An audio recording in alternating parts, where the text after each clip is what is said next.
Buenas noches, el Señor les bendiga. Nuevamente queremos darle gracias a Dios por poder compartir con ustedes un tiempo más de estudiar la palabra. Seguimos en nuestro estudio de Efesios. Es un estudio algo complicado. Y digo complicado porque estoy tratando de mirar todas las palabras que se están usando allí y cuál es su significado, cuál es, la etimología, de dónde surgen, qué quieren decir esas palabras, por qué las usó el apóstol. Entonces se complica en ciertas ocasiones cuando uno trata de hacer un estudio así tan a fondo. Yo quiero tratar de irme un poco más sencillo, por decirlo de alguna forma, en lo que estamos haciendo. Más sin embargo, si hay alguien que quiera conocer un poquito más acerca de las cosas que estamos viendo en este libro, me puede mandar un mensaje y podemos hablar acerca de él. Yo tengo mi material aquí en una tablet de esas en la que tengo mis estudios, y ahí yo trato de buscar el material que estoy compartiendo con ustedes. Son una serie de comentarios bíblicos, la misma Biblia, algunas otras herramientas de estudio, y entonces a veces trato de explicarlo más sencillo, pero me enredo porque no sé si seré perfeccionista o no, pero me gusta a veces tratar de explicar lo mejor posible, porque es la palabra de Dios, y uno con la palabra de Dios no se puede ir a medias, no se puede ir uno porque es que eso es lo que yo creo o eso es lo que yo pienso, porque en realidad lo que yo piense o lo que yo crea no tiene validez delante de la palabra de Dios. La palabra de Dios es la que dice la verdad, es la revelación, no podemos cambiarlo, no podemos alterarlo. Por más que sea que a mí me gustara que diga otra cosa, lo que dice la Biblia es lo que dice la Biblia. Entonces, tratando de hacer eso, voy a mirar la forma de compartir con ustedes un poquito más de este tema que estamos haciendo, el estudio del libro de Efesios. A ver si avanzamos un poquito más. La semana pasada miramos 2 versículos, todavía estamos en el capítulo 1 de Efesios. Miramos los versículos 15 y 16, donde Pablo, le da una introducción a una oración que está haciendo por la iglesia de Éfeso, y también que nos trae a nosotros. A veces se confunde uno al decir que son los efesios, pero es la iglesia de Éfeso. El nombre de la ciudad es Éfeso. En esos 2 versículos Pablo le dice al Señor que da gracias, ¿verdad?, por la fe de ellos y por el amor que se ve entre los hermanos de la iglesia. Y hoy en los versículos 17 al 20, son como 4 versículos, vamos a tratar de mirar qué es lo que él le pide al Señor en esta oración para la iglesia. Pero antes de seguir adelante, vamos a darle al Señor gracias por podernos congregar, pedirle que nos prepare y nos ayude para poder entender bien este mensaje. Vamos a orar. Padre, en el nombre de Jesús te damos gracias por tu presencia en nuestras vidas.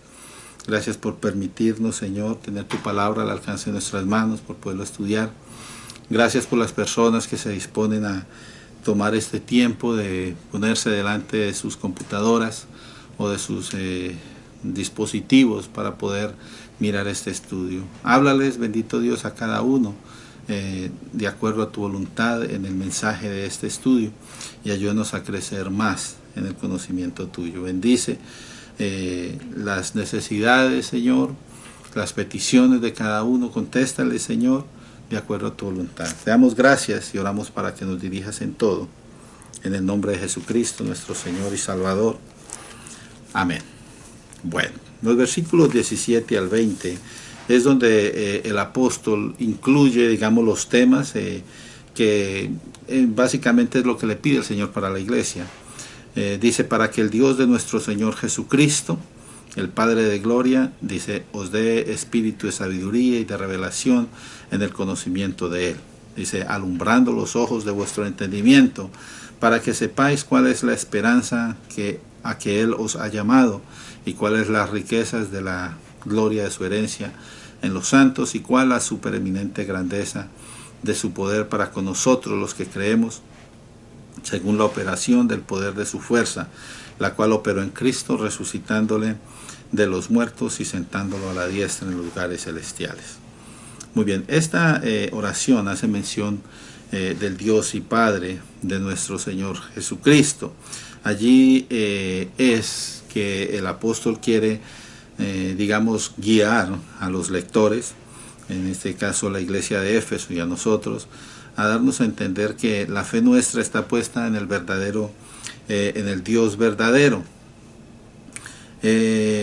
Cuando el Señor Jesús estuvo en la tierra, quiero solamente mencionar esto, Él es 100% hombre, 100% Dios. Y por eso es que hay lugares donde Él dice que es mi Dios y mi Padre, refiriéndose a Dios, porque Él está hablando desde su punto, desde su parte humana. Y luego cuando habla desde su parte divina, es como cuando estuvo delante cuando lo fueron a arrestar.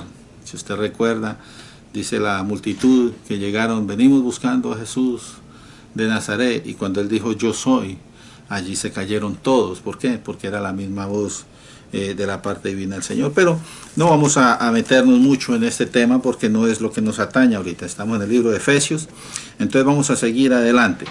¿Qué buscaba el apóstol con esta oración? Él quería que Dios, a través de estos dones, vamos a decirlo así, que le estaba pidiendo, espíritu de sabiduría y el espíritu y revelación en el conocimiento de Él, lo que buscaba el apóstol era que Dios completara las necesidades espirituales en la iglesia. Cuando habla espíritu de sabiduría,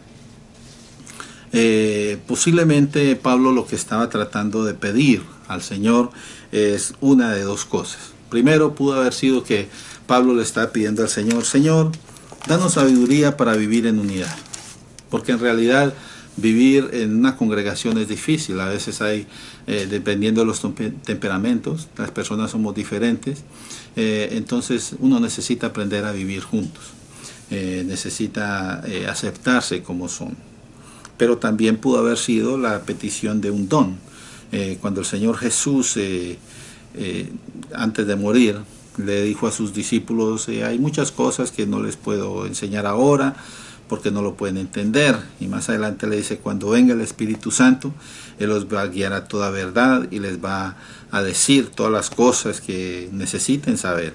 Entonces es el don que está pidiendo Pablo, Señor, permite que esta promesa que hiciste se haga realidad en la iglesia y que el Espíritu Santo traiga revelación, ¿verdad?, a la iglesia. Entonces, primeramente, la revelación, la sabiduría viene de Dios. Acuérdese, la Biblia dice también, si alguien tiene necesidad de sabiduría, pídala a Dios, el cual da abundantemente a todo el que se la pide. Entonces, Pablo está pidiendo, Señor, trae sabiduría sobre la iglesia, bien sea para que vivan en armonía o también para que conozcan cuál es tu voluntad. Ahora, la revelación. La revelación en este caso es una petición que Pablo está haciendo al Señor para que nos deje ver cuál es en verdad su voluntad. Revelación es una palabra que viene del griego Apocalipsis. Si usted ha visto la Biblia tiene un libro que se llama el Apocalipsis y esa palabra quiere decir revelación. La traducción en inglés es revelation, que es revelación. Entonces, revelación es cuando Dios viene a nuestras mentes y nos hace ver con claridad lo que está escrito en la palabra. Así, como dicen, plain, es lo que quiere decir eso. Entonces hay algunas cosas que nosotros conocemos, pero no entendemos muy bien. Hay un versículo por ahí en la palabra que dice que Dios es bueno con los malos, algo así dice. Y yo la primera vez que leí ese versículo dije, pero ¿cómo puede ser Dios bueno con los malos si son malos?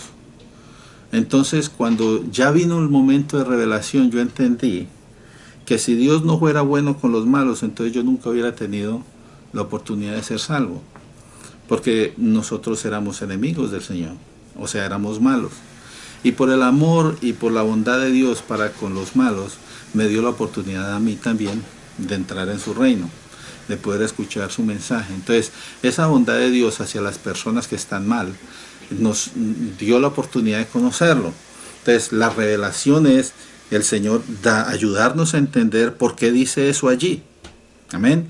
Entonces, eso es revelación. Pero en este pasaje en especial, lo que Pablo le está pidiendo al Señor es que haya una revelación, pero en el conocimiento de Él. O sea, tiene como una limitante, ¿verdad?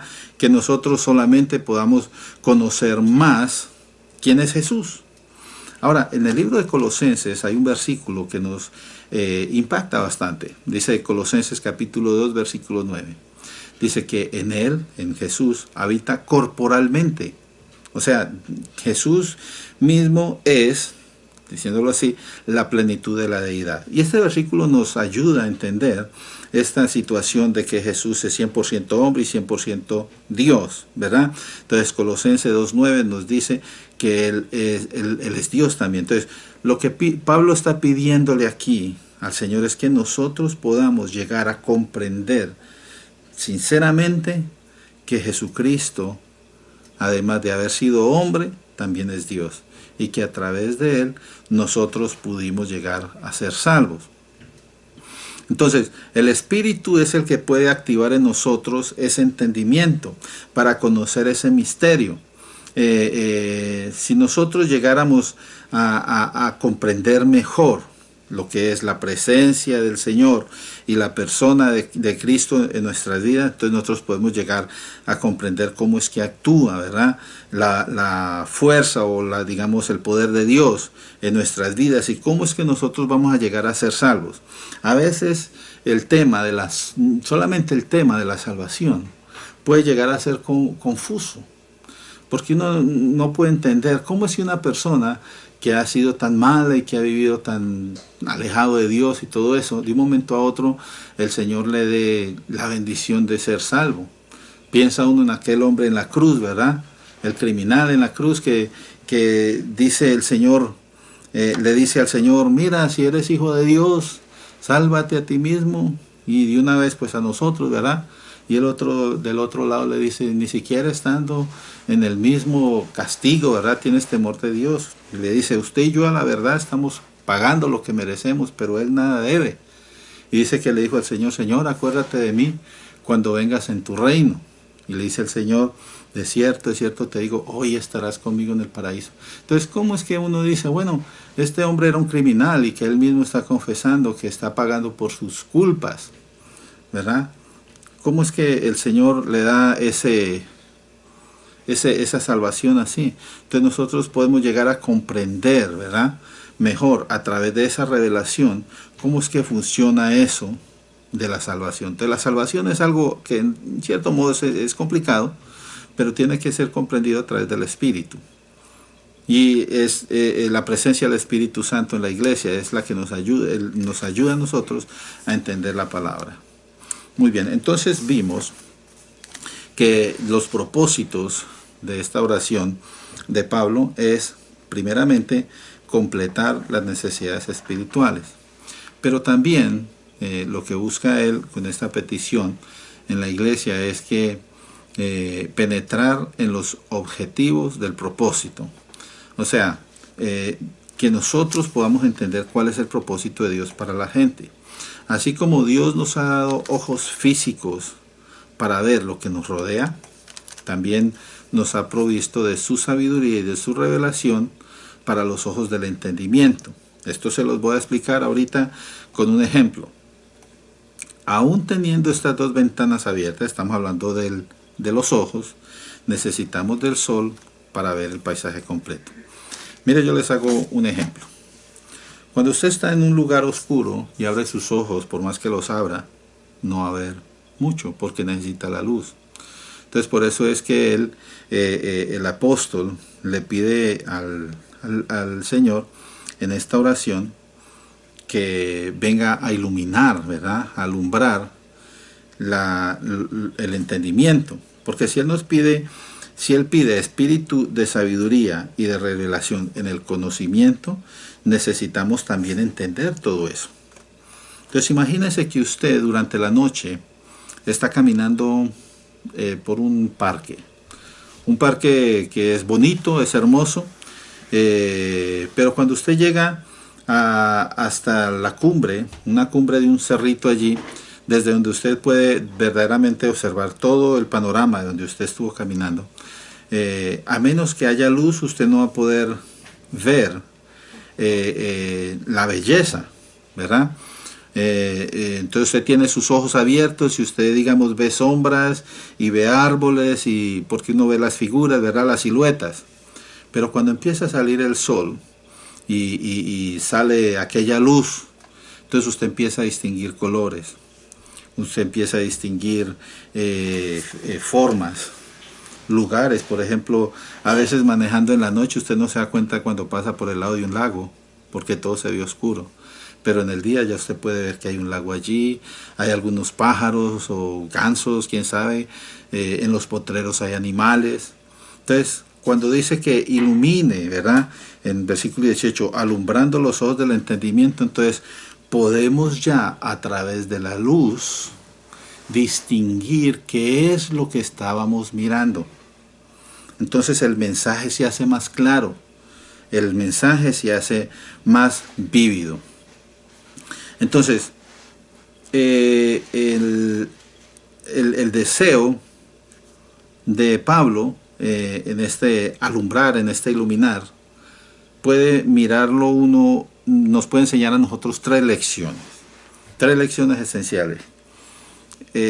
Primera cosa, cuando dice para que sepáis, entonces, alumbrando los ojos de vuestro entendimiento, estamos en el versículo 18. Entonces las tres cosas que él quiere que el Señor nos alumbre es, primero, para que sepáis cuál es la esperanza a la que Él los ha llamado. Entonces, primera cosa que Él quiere que entendamos bien es cuál es la esperanza a la que nos llamó. Eso quiere decir entrar más profundamente en los secretos del llamamiento. Nosotros hemos sido llamados para ser salvos, ¿verdad? Dios ya había completado antes de la fundación del mundo estos, digamos, regalos. Y no quiero meterme otra vez en eso de la predestinación, ya hablamos de eso un poquito, pero la Biblia dice que antes de la fundación del mundo estaba planeado para su iglesia, ¿verdad? Una serie de bendiciones. Esto es una esperanza, algo que estamos esperando que vamos a recibir porque el Señor lo ha prometido. Entonces, ese llamamiento se va a hacer efectivo a medida que el Evangelio se vaya proclamando y los creyentes se comprometan en la vida de santidad. Eso es lo que dice el versículo 4. Dice, según nos escogió antes de la fundación del mundo para que fuésemos santos y sin mancha delante de Él. ¿Ok? Entonces, esa esperanza se va haciendo vívida cada vez que las personas van viniendo al conocimiento de Cristo y se van comprometiendo con el Señor. Solamente Dios puede operar en el entendimiento y activar, ¿verdad?, el conocimiento del Hijo de Dios. Por eso en Efesios 4:13 dice que nosotros vamos a llegar a la unidad de la fe y del conocimiento del Hijo de Dios. Y eso lo vamos a estudiar cuando lleguemos allá. Pero Efesios 4:13 dice, hasta que todos lleguemos a la unidad de la fe, o sea, que todos tengamos la misma creencia y del conocimiento del Hijo de Dios, a un varón perfecto, a la medida de la estatura de la plenitud de Cristo. Entonces nosotros tenemos que llegar a crecer para ser como Cristo. Es básicamente lo que está diciendo ese versículo. ¿Y cómo lo vamos a hacer? Viviendo comprometidos con el Señor en la iglesia. O sea, para andar como es digno del Señor, agradándole en todo.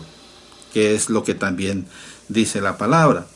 Usted, si quiere, lo puede leer en Colosenses capítulo 1, versículos 9 y 10, dice que del día en que oímos no cesamos de orar por vosotros y pedís que seas lleno del conocimiento de su voluntad en toda sabiduría e inteligencia espiritual, para que andéis, dice el versículo 10, ¿qué es lo que tenemos que hacer? Para que andéis como es digno del Señor, agradándole en todo y llevando fruto en toda buena obra, y creciendo en el conocimiento de Dios. Entonces, es un proceso a través del cual nosotros vamos a ir entendiendo cuál es esa esperanza. Vamos a llegar a la medida de Cristo. Muy bien. En este sentido, cuando dice alumbrando los ojos de vuestro entendimiento, significa que Dios va a abrir el panorama, va a arrojar luz para que el razonamiento de nosotros podamos entenderlo, va a ir más allá de lo natural o circunstancial y que penetre en lo más privado de Dios, por decirlo así de alguna manera. Entonces, cuando los discípulos que iban a Emaús, ¿se acuerdan? Iban dos discípulos a Emaús y ellos iban tristes que porque el Señor había muerto y todo eso. Dice que el Señor se les acercó y les habló. ¿Por qué van ustedes tan tristes? Y ellos le dijeron, no, pues que mira que Jesús, Nazareo, pensamos nosotros que era el Salvador y todo eso. Bueno, al final el Señor dice, les abrió los ojos y ellos pudieron entender y ellos hasta dijeron, no ardía nuestro corazón en nosotros cuando nos abría las palabras, ¿verdad? Entonces necesitamos nosotros como iglesia una iluminación así para poder comprender bien claramente lo que es la palabra. Que arda nuestro corazón cuando leamos la Biblia y que podamos ver esa esperanza, ese momento cuando vamos a llegar a la presencia del Señor. A eso se refiere primera lección de este alumbrando. Acuérdense, estamos ya ahorita en el versículo 18. La segunda cosa, la segunda lección es cuáles las riquezas de la gloria de su herencia entre los santos. Esa es la segunda parte del versículo. Lo volveré a leer. Dice, alumbrando los ojos de vuestro entendimiento, primero para que sepáis cuál es la esperanza que los ha llamado. Y luego dice, y cuáles las riquezas de la gloria, ¿verdad?, de su herencia entre los santos. La segunda cosa. Entonces, aquí hay un cambio de dirección, por decirlo así. Pablo deja el tema que estábamos mirando anteriormente bien y se mete en esto de la herencia. Nosotros ya miramos un poquito acerca de eso, de la herencia, según el libro de Éxodo 19, 5 y 6, nosotros somos herencia de Dios, ¿verdad?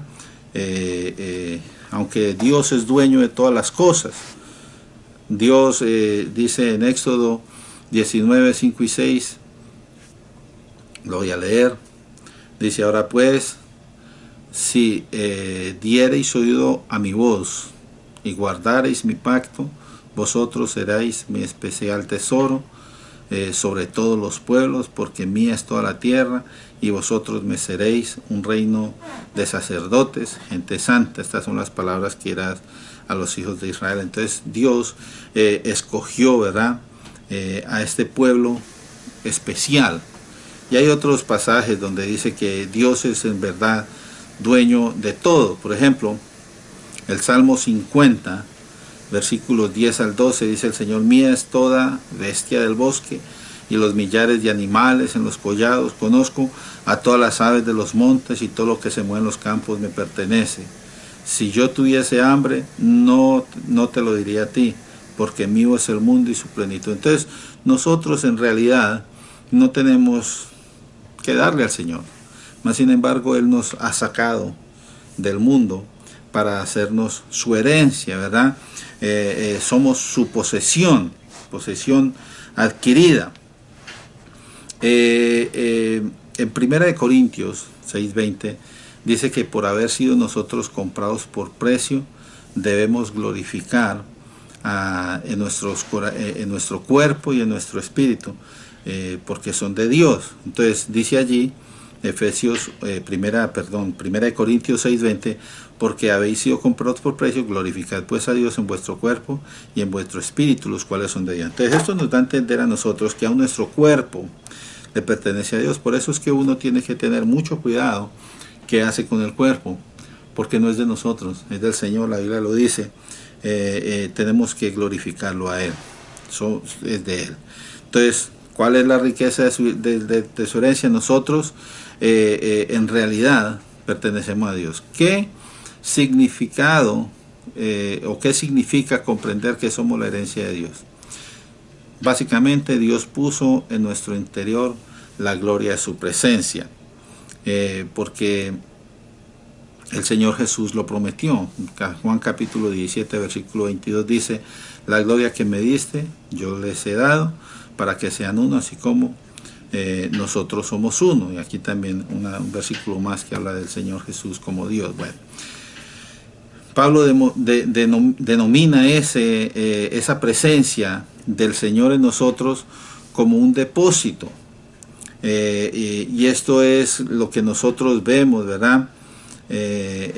Por ejemplo, 2 Timoteo 1:14 dice el apóstol hablándole a Timoteo: guarda el buen depósito por el Espíritu Santo que mora en nosotros. Entonces el Espíritu Santo, el otro día estuvimos hablando que Él es las arras, ¿verdad? Las arras es aquel depósito, es aquel down payment, es aquel adelanto en el pago que hemos recibido. Entonces Dios nos dio eso a nosotros.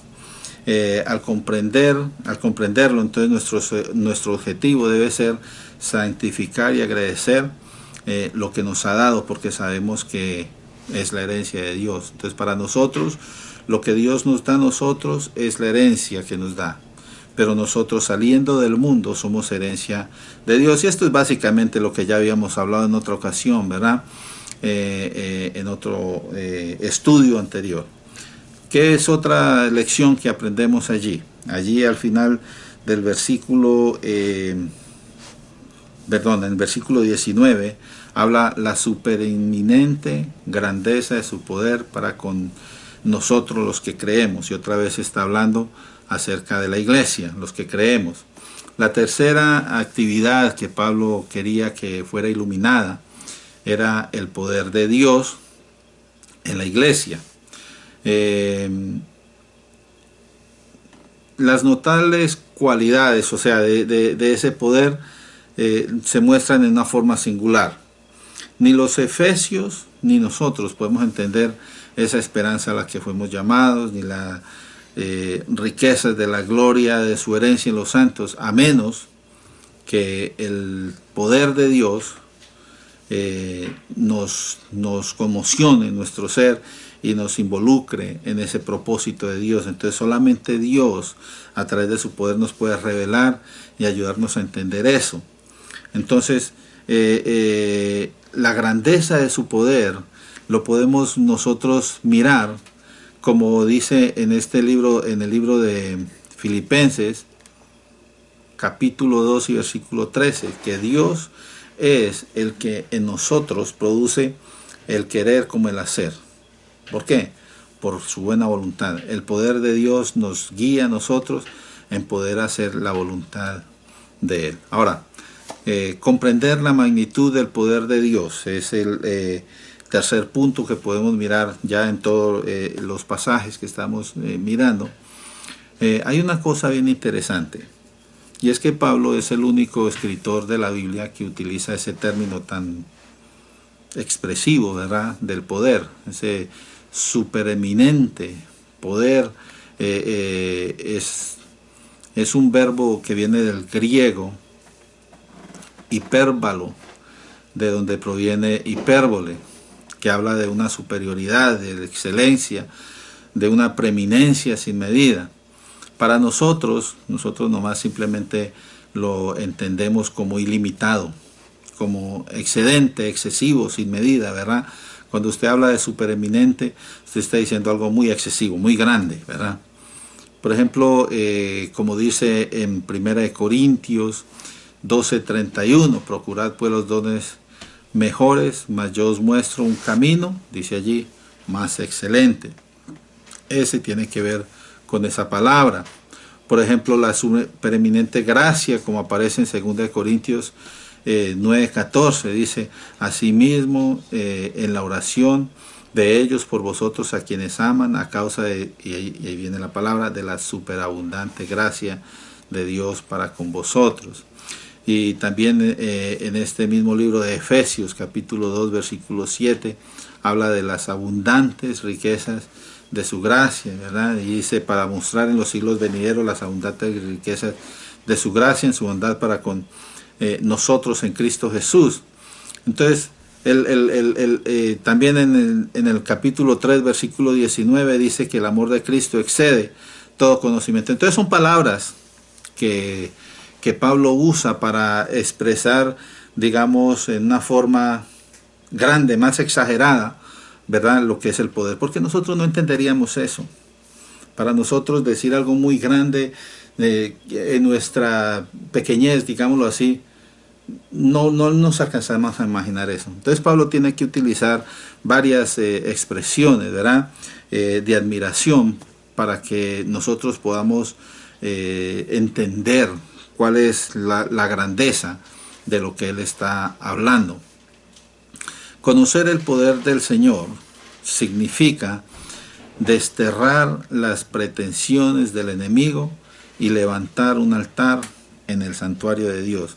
Entonces, cuando nosotros conocemos el poder del Señor, nosotros nos inclinamos delante de Él, ya nos olvidamos de las cosas del mundo y empezamos a servirlo al Señor. Conocer el poder de Dios también significa comprender un poco más el secreto de la batalla en la cual Cristo sacó a la luz la vida y la inmortalidad por el Evangelio, ¿verdad?, donde nosotros venimos a recibir ese regalo, como dice 2 Timoteo 1:10, pero que ahora ha sido manifestada en la aparición de nuestro Salvador Jesucristo, la cual quitó, dice, la muerte y sacó a luz la vida y la inmortalidad por el Evangelio. Entonces, a través del Evangelio es que nosotros venimos a recibir la vida eterna. Conocer el poder del Señor significa que las fuerzas adversarias han sido derrocadas, ¿verdad?, a través de la obra de nuestro Señor Jesucristo. En el libro de Hebreos dice que nosotros, que los voy a leer, así que por cuanto los hijos participaron de la carne y de la sangre, él también participó de lo mismo, para destruir por medio de la muerte al que tenía el imperio de la muerte, esto es, al diablo. Entonces, a través del poder del Señor destruyó el poder del diablo. Luego hay otras palabras que Pablo agrega allí al final de esta oración que estamos revisando, ¿verdad? Entonces ya miramos la supreeminente grandeza de su poder para con nosotros los que creemos. Y luego habla acerca de la operación de su poder, del poder de su fuerza, ¿verdad? Son otras palabras que él está utilizando allí. Por ejemplo, la primera palabra, la grandeza de su poder, y eso está al final. La grandeza de su poder está en el versículo 19, ¿verdad? Eso significa literalmente fuerza interna. Es una de las características sobresalientes de Dios en toda la esfera de su actividad. Dios es todopoderoso, eso no podemos negarlo, eso lo sabemos. Por eso que cuando el Señor Jesús se hizo carne, de acuerdo a lo que dice Lucas 1:35, el ángel le dijo a María, el Espíritu Santo vendrá sobre ti, dice, y el poder del Altísimo te cubrirá con su sombra, por lo cual también el Santo Ser. Entonces, cuando el Señor se hizo carne, actúa ese poder, ¿verdad? Es el poder de Dios. Pero también para la vitalización de los testigos, allí en Hechos, capítulo 1 y versículo 8, cuando nosotros vamos a ir a llevar el mensaje, dice, recibiréis poder cuando haya venido sobre vosotros el Espíritu Santo, y entonces vamos a poder ser testigos. Antes de tener el Espíritu, nosotros no podemos ser testigos. Entonces uno puede llegar a ser testigo de Dios y llevar este mensaje cuando el Espíritu Santo venga y nos envista, como dice, de poder. Entonces, debido a la capacidad interior que tiene para cambiar y transformar, el Espíritu, ¿verdad? Entonces en 1 Corintios hay otro versículo que nos ayuda a entender el poder de Dios en este pasaje. Mas para los llamados, así judíos como griegos, Cristo, dice, es poder de Dios y sabiduría de Dios. Muy bien, entonces esa es una de las palabras que él usó para expresar el poder de Dios. Otra segunda expresión que usó fue según la operación. Ahora, esta operación, esta palabra quiere decir, viene del griego energeia, que es lo que nos verificada en nosotros los que creemos. Quiere decir que Dios trabaja poderosamente en nuestro interior, produciendo cambios en obras de amor. Entonces Dios renueva. Por eso dice que he aquí las cosas viejas pasado, he aquí todas son hechas nuevas. ¿Cómo es que todas esas cosas son hechas nuevas? A través del poder del Señor. Porque el Señor nos va renovando a nosotros cada día para hacernos mejores. Muy bien, vamos a avanzar un poquito más. Ya se nos ha hecho un poquito tarde. La última palabra, estoy buscando aquí en mis apuntes.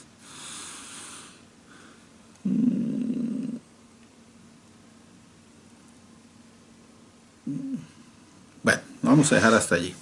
Entonces, el poder de Dios en este versículo, voy a volver a leer, cuál es la supereminente grandeza de su poder para con nosotros los que creemos, y luego dice, según la operación, y acuérdese, es la forma en que actuó primeramente en la encarnación, pero también actuó en la iglesia para llenarla de poder, y actúa en la vida de los creyentes para ayudarlos a crecer más en el conocimiento del Señor. Y habla también que esa fuerza, ese poder operó en el Señor Jesucristo para resucitarlo de los muertos, ¿verdad? Y luego ese poder de Dios también lo sentó, dice, a la diestra de Dios. Ahora, la cuestión de esto de que estar sentado a la diestra significa haber terminado una labor, pero también significa estar preparado para realizar otra labor. Cuando el Señor termina, dice en Hebreos 1:3, el cual siendo el resplandor de su gloria y la imagen misma de su sustancia, y quien sustenta todas las cosas con la palabra de su poder, habiendo efectuado la purificación de nuestros pecados por medio de sí mismo, dice, se sentó a la diestra de la majestad de las alturas. Y luego también dice que allí el Señor está también siendo mediador, como dice en Hebreos 8:1. Ahora bien, el punto principal de lo que venimos diciendo es que tenemos un sumo sacerdote, el cual, dice, se sentó a la diestra de la majestad en los cielos. Entonces, el Señor, después de que completó la obra de redención nuestra, dice, Él se sentó a la diestra del Padre y desde allí Él intercede por nosotros. Entonces, nomás quería como, no voy a decir que los quería enredar, porque en realidad no quiero enredar a nadie. Quiero solamente tratar de mirar con detenimiento un poquito estos versículos. Para resumir, lo que hemos leído en el día de hoy es la oración de Pablo. Pablo oró para que Dios en la iglesia de Efesios y también en nuestra vida, que somos la iglesia del Señor, él le pidió que el Señor diera a la iglesia espíritu de sabiduría, pero también de revelación, para que nosotros pudiéramos conocer bien a fondo al Señor Jesús. ¿Y cómo lo iba a hacer?